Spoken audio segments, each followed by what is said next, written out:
Je me souviens d'un coin de rue, aujourd'hui disparu. Mon enfance jouait par là, je me souviens de cela. Il y avait une palissade, un taillis d'embuscade. Les voyous de mon quartier venaient s'y batailler. Il y a un amalgame ou je sais pas, une idée reçue sur le fait que le graffiti c'est peindre avec une bombe de peinture. Alors oui, le graffiti c'est peindre avec une bombe de peinture, mais en fait le graffiti c'est pas qu'une question de technique. Le graffiti c'est un état d'esprit, c'est une mentalité et c'est une manière de peindre. C'est le côté subversif, le côté illégal de l'action, tu vois, c'est tout ça qui va avec. Le fait de peindre avec une bombe de peinture ne fait pas de toi un graffeur. Après, pourquoi j'utilise à la fois l'aérosol et le pinceau? L'aérosol parce que, effectivement, j'ai commencé par la discipline du graffiti. Et après, j'ai voulu utiliser d'autres techniques qui s'offraient à moi, et à savoir le pinceau, qu'en est une autre, pour créer d'autres matières, d'autres textures sur le mur. Mais quoi qu'il arrive, même si je peignais qu'à la bombe, ce que je fais, c'est pas du graffiti, tu vois. Je suis dans un truc sur lequel j'ai l'autorisation tacite. On n'est pas dans une démarche graffiti, on est dans une démarche artistique. Tu aimes reproduire la réalité? Ah, moi j'aime reproduire la réalité, ça se voit dans mon travail. C'est les visages, c'est Exactement. La façon dont le temps travaille les visages, Ouais. Et à travers les visages, l'histoire du personnage même. Oui, tout à fait, ouais. Et donc c'est pour ça que j'en viens à utiliser le pinceau pour arriver à être le plus fidèlement possible. En fait, c'est une question de respect que j'ai envers les gens que je reproduis, c'est-à-dire d'arriver à les reproduire comme ils sont, tu vois, sans les enjoliver ou les transformer. D'où la quête excessive de réalisme dans mon travail.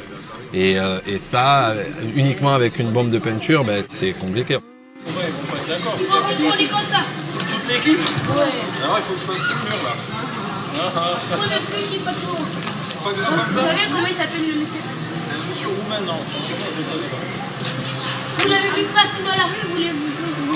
Voilà. Je l'ai pris en photo. J'ai dessiné. Tu vois? Ouais, avec ça, avec la bombe. Il a demandé que vous le fassiez en photo. Non, c'est moi qui l'ai dessiné. Il est. Je vais prendre des photos des gens comme ça. Le prochain, c'est toi. En fait, je dégrossis énormément à l'aérosol, en intégralité à peu près le visage à la spray. Et puis quand je veux aller encore plus loin dans le détail, j'utilise le pinceau à ce moment-là. Tu peux faire un effet bombe de peinture avec un pinceau, tu peux pas faire un effet pinceau avec une bombe de peinture. Tout mon vieux coin de rue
J'ai un petit peu coutume de dire que je ne sais même pas si c'est moi qui les choisis ou si c'est eux qui me choisissent. Tu l'as vu ce matin quand on se promenait ensemble, comment la rencontre s'est passée. Je me promène en fait dans la ville, dans les rues, dans les quartiers, et puis à un moment donné, il y a quelque chose qui s'opère entre mon modèle, qui n'est pas encore mon modèle à ce moment-là, mais que je vais rencontrer, et moi. Et ben voilà, j'ai une sorte de coup de cœur. J'ai déjà comparé ça à un coup de cœur amoureux, tu sais, un coup de foudre amoureux. Mais là, c'est un coup de foudre artistique. Et c'est comme ça, en fait, que je choisis mes modèles. Je les trouve de manière un petit peu hasardeuse. Et ils me trouvent eux aussi d'une certaine manière. Tu vois, on se trouve, on se rencontre, quoi. C'est une rencontre.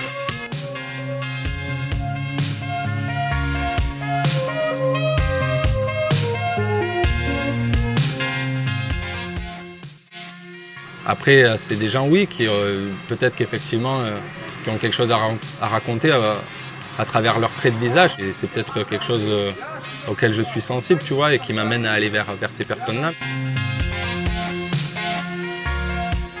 À partir du moment où tu représentes quelqu'un dans son lieu de vie, tu ne peux pas faire l'unanimité. C'est-à-dire qu'il y a des histoires que moi, quand je rencontre la personne, je ne connais pas parce que je fais abstraction du passé. Je retranscris un moment que j'ai partagé avec la personne, mais je ne connais bien entendu pas son passé dans les moindres détails, loin de là.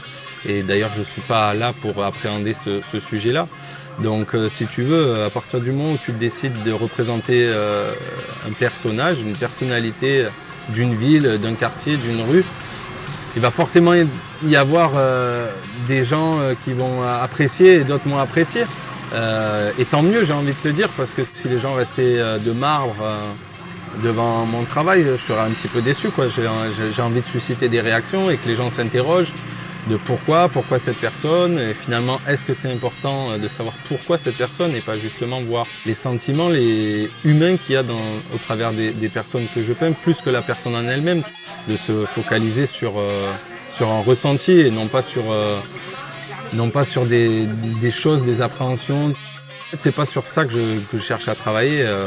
Quand je représente quelqu'un, je cherche à travailler sur le côté unique du personnage, aussi bien dans ses traits que dans son caractère. De manière contradictoire, je pense qu'on est aussi tous les mêmes fondamentalement, tu vois. Donc c'est contradictoire comme l'être humain peut l'être. Ça va aussi avec le choix de l'esthétisme de ma peinture qui est noir et blanc, qui est donc l'ombre, l'absence totale de lumière et la lumière totale. C'est aussi contradictoire de travailler avec ces deux choses-là pour arriver à en créer toute une nuance de gris et qui au final sont le reflet de ce qu'est l'humanité, tu vois. Voilà, des opposés qui s'attirent, qui se mélangent, qui se contredisent, qui peuvent se mélanger pour finalement partir du noir et pour arriver à faire du blanc, et du blanc arriver à faire du noir au travers de 1 million de nuances de gris.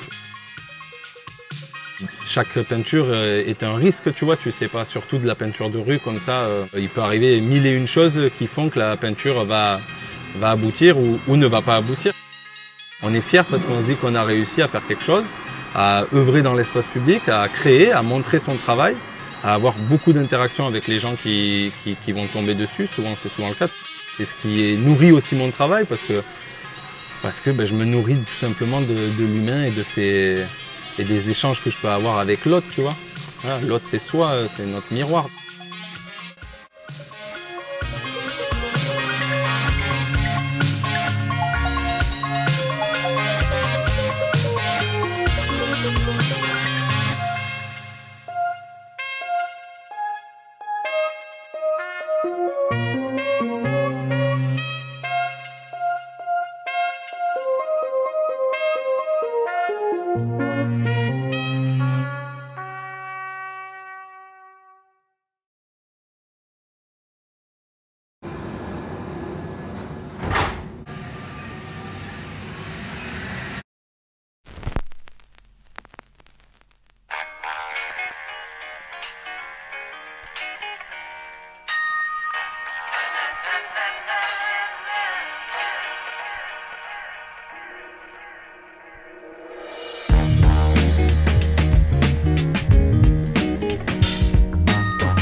J'avais reçu une invitation pour faire le mur d'Oberkampf depuis quelques mois déjà.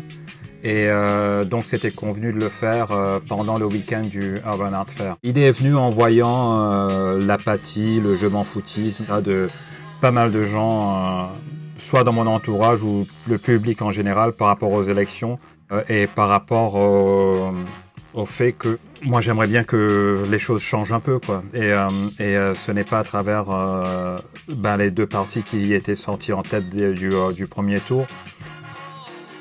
Passé le 10 avril, j'étais déjà sur les législatives, mais je m'étais fixé en tête de faire quelque chose par rapport à ça parce que j'ai essayé de motiver, de sensibiliser, d'encourager pas mal de monde dans mon cercle de connaissances. Mais je vois que la plupart des gens que je connais dans la culture s'en foutent complètement du monde politique, même si ça nous concerne. Et que la politique aurait tendance à ronger, pervertir le monde culturel, quoi. Donc moi je cherche tout ce qui peut nous laisser plus de marge de manœuvre.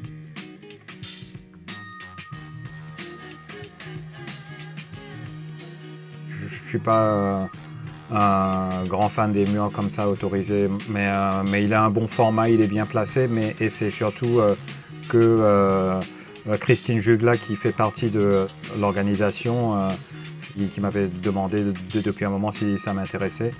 Et comme je la connais depuis quelques années, puis là, c'est sûr que par rapport à ce que j'ai abordé comme un sujet et par rapport aux enjeux politiques, culturels, tout ça, là, ça valait le coup de le faire. J'ai toujours dessiné et après j'ai essayé de peindre aussi quand on avait de la peinture, la gouache, peinture à l'eau, acrylique, parfois de l'huile, même quand on était assez jeune. Parce que c'est ce qu'on avait comme hobby plutôt que tous les gadgets, tous les trucs numériques que nous avons aujourd'hui pour nous distraire, quoi. Donc je peignais des figurines en plomb, des dessins à l'aquarelle, des choses, plein de choses quand, je sais pas, 12, 13, 14, 15 ans. Mais la bombe de peinture, ça a été un déclic quelque part quand j'avais vu un gars qui s'appelle Dondi dans le clip de Buffalo Girls de Malcolm McLaren et le World Famous Supreme Team. Je crois que c'était en 82, un truc comme ça. Et je voyais ce gars qui détourait un lettrage dans le clip avec sa main décalée du mur. Et la ligne qui se produisait comme par magique, quoi. C'est le seul exemple que nous avions à l'époque de quelqu'un de New York qui est en train de peindre, et tout le reste nous avons appris nous-mêmes. Donc comme un instrument de musique qu'on a vu quelqu'un jouer mais qu'on ne sait pas trop comment s'y prendre, on s'est enseigné nous-mêmes à maîtriser la bombe, chacun à sa manière, quoi. Donc, et après on partage entre nous les astuces, les techniques pour complémenter la manière dont on savait déjà dessiner ou peindre au pinceau, quoi. Donc voilà. Donc il y a un va-et-vient entre ce que nous faisons en extérieur et ce que nous faisons sur des feuilles de papier, dans des carnets de poche ou dans l'atelier, quoi.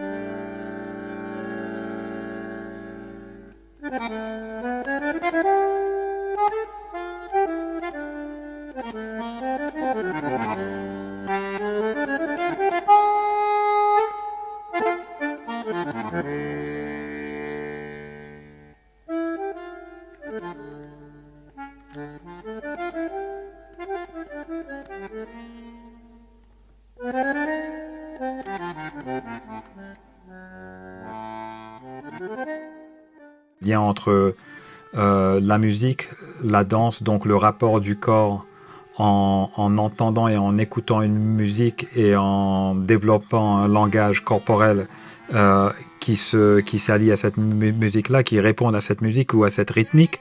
Et c'est pareil pour moi dans les lettrages aussi, quoi. Donc là aussi, je fais les tags, tout ça, c'est quelque chose qui me passionne parce que je vois dans un tag l'enregistrement du mouvement de poignet de quelqu'un, ou si c'est plus grand, du mouvement du coude, ou si c'est encore plus grand, du mouvement de l'épaule, quoi.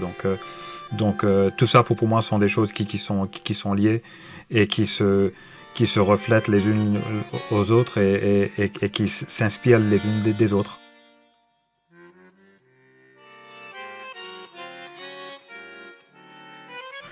Nous sommes tous le reflet de tout ce qu'on a absorbé en grandissant, quoi. Donc si c'est BD, film, affiches de films, ce qu'on a peut-être lu, ce qu'on a vu à la télé, tout ça. Donc j'entends dire que la BD ce n'est pas de l'art, mais avant qu'Andy Warhol reprenne les packaging de Campbell's ou c'est pas quoi, le pop art n'existait pas. Ce qui est art ou ce qui n'est pas art, je m'en tape un peu, quoi. Je me considère pas vraiment artiste dans ce sens-là, si c'est pour le voir d'un côté un peu académique ou voire pompeux, quoi. Genre je me considère plutôt comme un peintre au sens je développe une technique, je sais pas, des électriciens ou des plombiers, des pâtissiers et des boulangers qui sont artistes à leur manière, quoi. À partir du moment où la technique est acquise et que nous sommes passionnés par rapport à ce que nous faisons et que nous essayons de faire évoluer cette chose-là, après, nous pouvons nous-mêmes rajouter une autre dimension. Qu'importe ce que les gens vont attacher là-dessus comme référence propre, on ne regarde pas, ou du moins moi je ne regarde pas plus loin que ça. Je continue à développer un langage qui est quelque part universel entre guillemets, quoi, qui essaie de toucher un maximum de gens.